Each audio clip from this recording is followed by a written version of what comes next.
નમસ્કાર મિત્રો, હું છું જીતેશ સખરેલિયા. હું તમારું હાર્દિક સ્વાગત કરું છું મારી આ નવા એક ધમાકેદાર વિડીયોમાં. જેથી આજ વાવેતર આજે આપણે ચાલુ થઈ ગયા છે અને વાવેતરના જ વિડીયો આપણે જોકે ઝાઝા ભાગના મૂકતા જ હોય છે આ ચેનલ ઉપર. પછી બીજા નંબરમાં કે વાવેતરના વિડીયો ડુંગળીના આજે 32 દાંતે અને સફેદના શ્રી ગણેશ આજે આપણે કરી છે. સફેદ ડુંગળી તો વવાતી ચોમાસું ઘણી વવાણી, પણ સફેદ આજ પહેલો દિવસ છે. એટલે આજે સફેદનું વાવવાનું છે. આગળ જાણીશું કયું બિયારણ છે, કયું ખાતર નાખે છે અને કેટલા વીઘાનું ટોટલ વાવેતર કરે છે, વીઘે કેટલું બિયારણ નાખે, કેટલું ખાતર નાખે છે અને સફેદનું ટૂંકમાં વાવેતર અત્યારે આપણે કરવાનું છે. તો વિડીયો જો સારો લાગતો હોય તો વિડીયોને લાઇક આપીને તમામ ગ્રુપમાં શેર કરી દીજો. ચેનલ ઉપર નવો હોય તો ચેનલને સબસ્ક્રાઈબ કરી દીજો. ખેડૂતનું નામ છે ગોવિંદભાઈ સગનભાઈ મોણપરા અને બિયારણ કયું છે કલશવાળાનું દ્રોણા. આમ બુધેલ આવતું હોય છે, કયું આવે? બુધેલ જ આવે ને કે બુધેલ નહીં? બુધેલ આ રીતનું બિયારણ છે. બુધેલ હોય કે રામ જાણે કયું હોય. ના બુધેલનું જાત આવે. બુધેલની જાત આવે. હા. અને કેટલા વીઘાનું ટોટલ વાવવું છે આપણે? ટોટલ 6 વીઘાનું વાવેતર. 6 વીઘાનું વાવેતર કરવાનું છે આ ખેતરમાં. આ ખેતર તમે જોઈ શકો છો.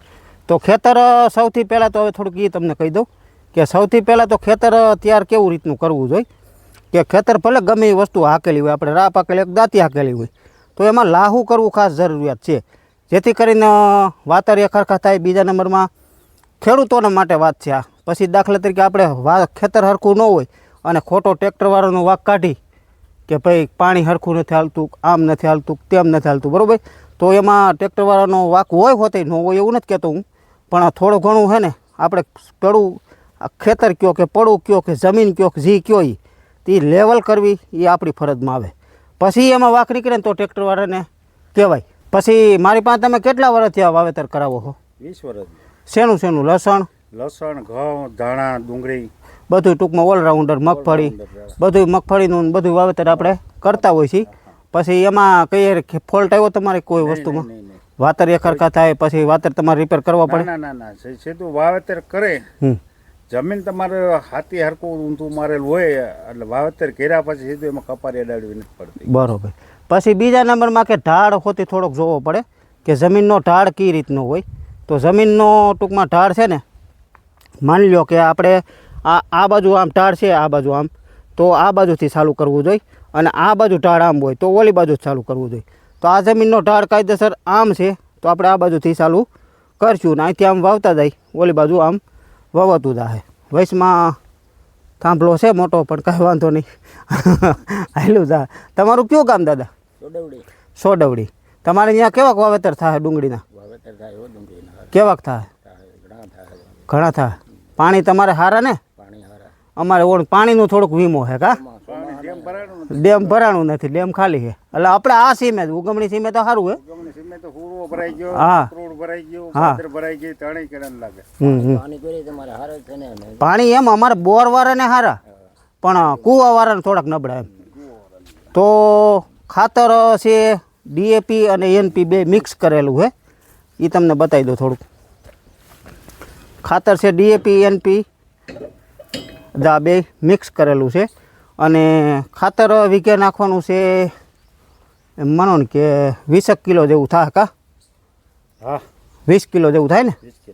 અને બિયારણ નાખવાનું છે આપણે 1 કિલો ને 100 ગ્રામ. તો બિયારણ જ આ રીતનું છે. બિયારણ સારું છે, કાંઈ વાંધો નથી, કમ્પ્લીટ જ આ રીતનું છે. બિયારણ નાખવાનું 1 કિલો ને 100 ગ્રામ. રોટર છે 8 નંબર, જે સૌથી નાના આવે ને એ, અને ફેરી છે ફૂલ. અને આમાં ઓર આપણે મૂકવાનો છે તો એ મૂકી દઈ.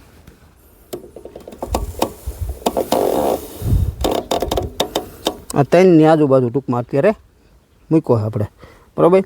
અને ખાતરમાં પણ જો મુકાઈ ગયો છે, એમાં ચારે મૂક્યો છે, એટલે એમાં 7 રોટર હાલ છે, આમાંય 7 હાલ છે.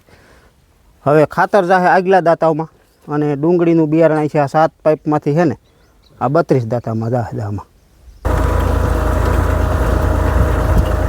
મિત્રો ડુંગળીનું બિયારણ જાય છે 1 કિલો ને 100 ગ્રામ, 1100 ગ્રામ જેવું જાય છે.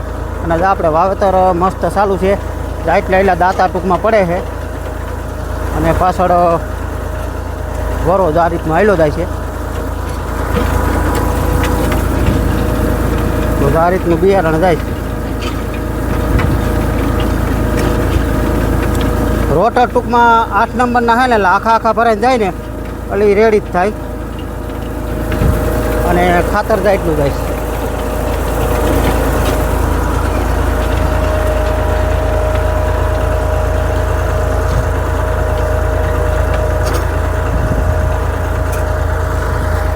આ રીતનું કંઈક વાવેતર થાય.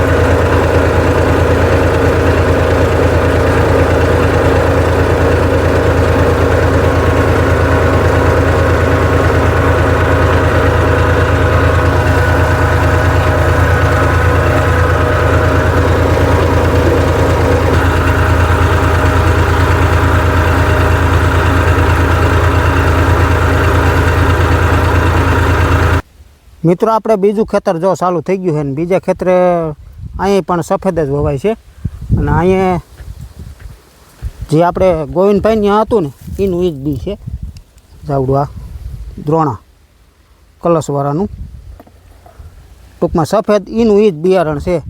અહીં ખાતર 2 જાતના ભેળવેલા છે. ખાતર ક્યું હોય આમાં બહુ મને જ નથી ટપો પડતો છે. તમને કંઈ ટપો પડે? ક્યું છે ખાતર? હે શેઠ વિના ન ખબર પડે કા? શેઠ વગર ખબર ન પડે. શેઠ તો વહી ગયા આમ સા પાણી દેવા અને આ તમે જુઓ તમે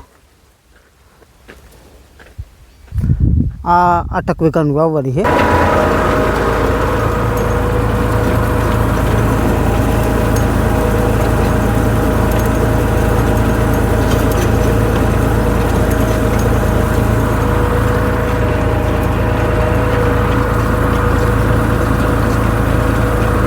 કેતનભાઈ રવૈયા જો આવી ગયા છે. કેમ થયું કેતનભાઈ? કેમ કામ કેમ થાય? 1 કિલો ને 100 ગ્રામ જાય છે. બી અલગ ટૂંકમાં આપણે 1 કિલો ને 100 ગ્રામ અને બિયારણ તો જે છે એ મેં બતાવી દીધું છે. કેટલા વર્ષથી વવરાવો મારી પાસે? તમારી પાસે 5 વર્ષ છે. લસણ ડુંગળી 5 વર્ષથી વવરા. જમીન છે કેતનભાઈને લગભગ 200 વીઘાની આજુબાજુ હોય છે. કેટલી છે? 200 વીઘા પાકી. આ બધું ફરતું જા જોવો ને તમે ઠેઠ આમ ક્યાંય પૂજે અહીંયા લગભગ નજરે ન પૂગે આપણી પૂગે ક્યાં લશ્કર ક્યું કામ કરતું યાની ન ખબર હોય. અને જોકે બીજું ઘણું અહીંયા ટૂંકમાં છે પણ એ આપણે આગલા વિડીયોમાં બતાવ્યું હતું. લસણનો આપણે જે વાવતા હતા પોરની ને પરાય વરસાદ આવ્યો હતો ને સાલું લસણ વાવવાનું હતું ને વરસાદ આવ્યો. થોડુંક પછી રહી ગયું હતું, અધૂરું રહી ગયું હતું. વરસાદ સારો આવી ગયો હતો એટલે એ લસણ કેવું થયું હતું? લસણ સારું થયું. અને પોર પછી ટૂંકમાં બીજા ભાઈ એવા હતા એને વાવ્યું હતું. પોરે સારું થયું હતું જોકે. એટલે એવું ન હોય કે હું આવું તો સારું થાય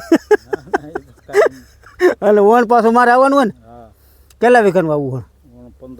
15 વીઘાનું. શીખી દો બીજું હું ભગવાનનું નામ લઈને. અને ખેડૂતને ગમે વાવવું જ છે એમાં કાંઈ હાલવાનું નથી. ખેતર તો પૂરા જ કરવા. હે ગમે ધાણા છે, સણા છે અને બધા ભાવે એવા છે તોડી નાખે એવા.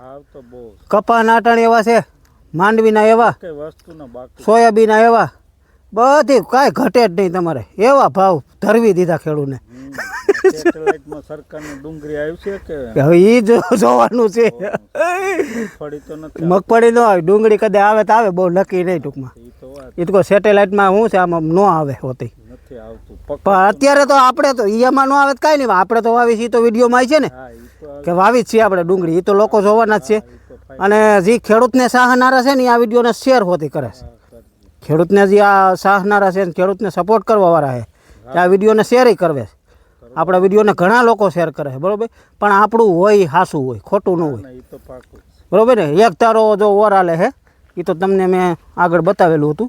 3 નંબર જ જો ઉપર મૂકી દીધો એક તારો. અને લગભગ એને કાંઈ અડવાનું હોય જ નહીં. કેતનભાઈ અડવાનું હોય કોઈ દિવસ નહીં. લસણ કે ડુંગળી, લસણમાં તો થોડું ઘણું કદાચ કરવું પડે. એનું કારણ એવું કે આપણે વાવતા હોય ત્યારે સમજાઈશું. આપણે તો આગલા વિડીયોમાં ઘણા ફેરું સમજાવેલું છે પણ એ આપણે જ્યારે લસણ વાવતા હોય ને ત્યારે ટૂંકમાં સમજાવી કે કઈ રીતે ફેરફાર કરવો પડે, શું કરવાને કરવો પડે. એ હોતી આપણે જે વાવશું તે હમણાં કાલ પમદી જ વાવવાનું થાય કાલ કા પરમદીત લગભગ વાવવા દેવાનું છે, 1-2 ઓર્ડર છે. તો એ ત્યારે પછી સમજાવતા હોય. આનું અટણ આલે તો આપણે આનું સમજાવવાનું હોય, બરોબર ને? તો એવું છે બધું. ટ્રેક્ટર તો જો કેતનભાઈ પાસે લગભગ કેટલા છે? 3 મોટા, નાના મિસીબીસી 2 છે ને, મિસીબીસી 2. જો એ આગલા વિડીયોમાં બતાવેલા છે. અને લગભગ 4 ભાઈઓ હો ને, 4 ભાઈઓ, 4 ભાઈને 4 વ્હીલ અલગ અલગ. એટલે અહીંયા કાંઈ ઘટે નહીં ને એવું છે. આ વાડી તમે જુઓ ને તો આપણે તો લગભગ જમીન હોય ને, અમારે જમીન છે એટલું તો આને પઠ્ઠું ને બધું પડ્યું. જો ચારે બાજુ એટલું ટૂંકમાં પડ્યું હોય. મજૂરનું રહેઠાણ ને પોતાનું રહેઠાણ ને બધું એવું ટૂંકમાં. પછી જોકે આપણે આ વવાઈ દા બતાવીશું થોડું ઘણી વાડીને એવું. બહુ મસ્ત વાડી છે, કાંઈ ઘટે નહીં એવી. કેમ રેડી થાય છે? પારા કેમ થાય? પારા રેડી. સીધા થાય છે કે વાંકા? કમ્પ્લીટ. હે કમ્પ્લીટ.